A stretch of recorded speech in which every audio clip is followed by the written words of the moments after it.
Pag-ututang dila kay Laika Barista!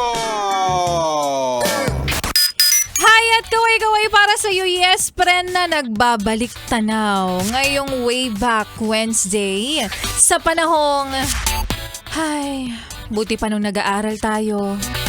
May allowance tayong natatanggap mula kay mother. At sustentado ka.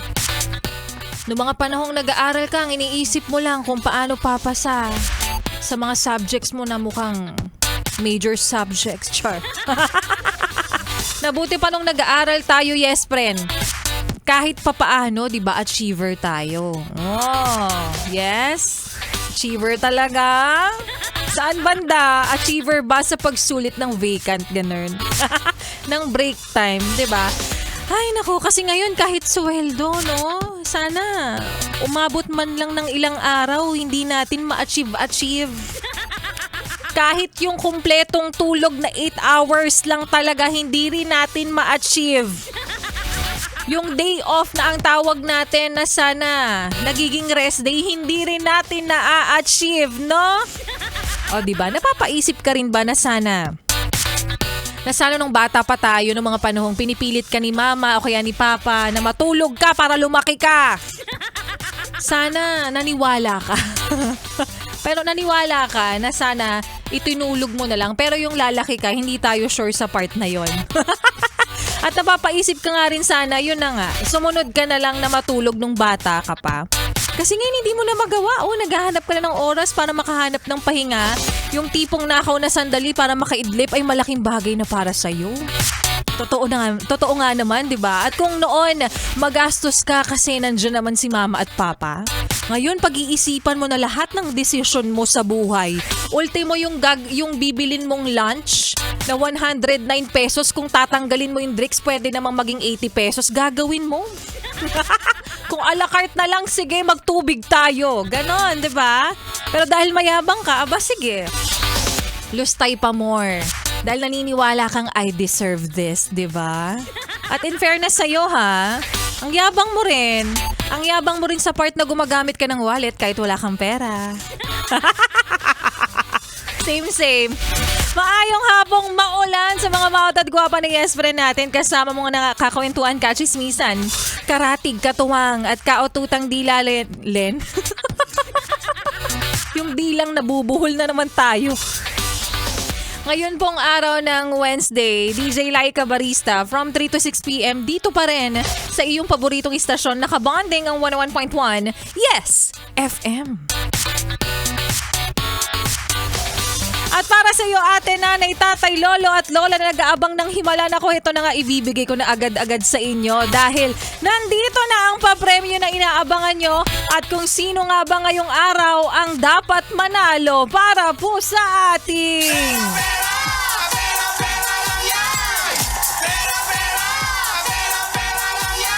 ayan, yes, Bran, ako naman ang susunod na mamimigay ng 1,000 pesos sa maswerteng yes friend natin na nakapag-register na.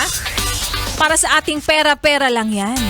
Siya nga, yes friend, ay walang iba kundi si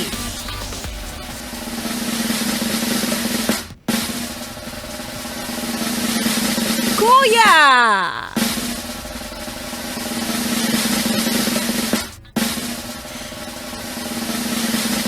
Jomar de Lama! Congratulations sa iyo, Kuya Jomar de Lama. Ikaw ay nanalo ng 1,000 pesos. Siya ay lalaki.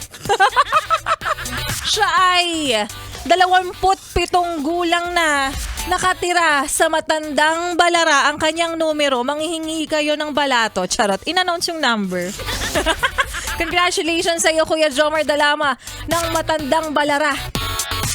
From Matandang Balara, Quezon City. Quezon City naman yun, di ba? Tama naman ako. Ayan, abangan mo lamang na ibigay namin sa iyo ang papremyo. Tatawagan ka ng pinakapogi sa amin dito. Pinakapogi pogi sa amin dito. Tapos biglang babae yung sumagot. Ay, yung tumawag sa'yo, no? At para sa yes, friend, na gusto rin nangangarap din na manalo, makadaupang palad ang 1,000 piso na aming ipamimigay sa'yo. Eh, hintayin mo lang na ikaw naman ang palarin kung nakapag-register ka na. Pero kung hindi pa, abay, syempre mag-register ka na. Hindi naman pwedeng himala-himala lang tayo dito, no? Pumunta na sa aming Facebook fan page, hanapin ang post na pera-pera lang yan.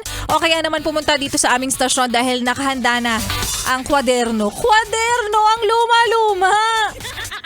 Ang papel na iyong pipirmahan dito sa lobby, hanapin lamang si Ate Daisy at sabihin, Ate Daisy, magpaparegister po ako para sa pera-pera lang yan ng 101.1 Yes FM. Pero ngayon, yes, friend, ayan, kapalit na mga ipinamimigay namin sa inyo dito, pinamumudmod namin mga papremyo sa inyo dito. Nako, wag mo nang ilipat ang iyong stasyon. Wag mo na ring ipihit pa ang iyong talapihitan sa kalaban dahil magbabalik po si Laika Barista at sa aking pagbabalik.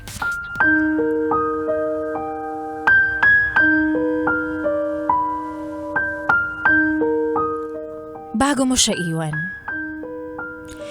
naisip mo bang kaya mong makita na may kasama na siyang iba? Bago mo siya iwan, kaya mo bang makita na may iba nang nag-aalaga sa kanya?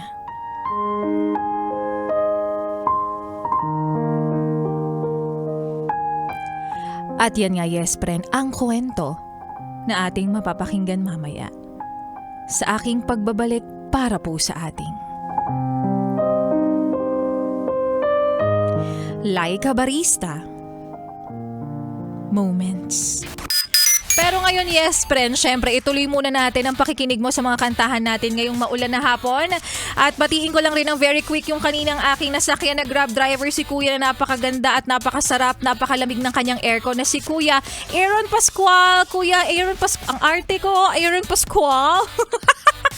Maraming salamat sa paghatid sa akin dito at naka-Yes FM siya, nakatutok siya. Alam niyo, sa pakikinig niyo talaga magna-number 1 na tayo niyan. Maraming salamat. Huwag mong ililipat yan, Kuya. Alam ko ruta mo, ha? Ituloy pa natin ang pakikinig mo. Kasama pa rin syempre mga kantahan natin ngayong hapon. Kasama rin ang susunod na kanta na para sa'yo na ang problema ay pera. Huwag kang mag-alala. Hindi ka nag-iisa. Sama-sama tayo sa labang ito. Kaya naman, here's Meghan Trainor para sa kanyang kantang Me Too. Dito pa rin sa iyong paboritong istasyon, nakabonding ang 101.1 Yes FM. 101.1 Yes FM.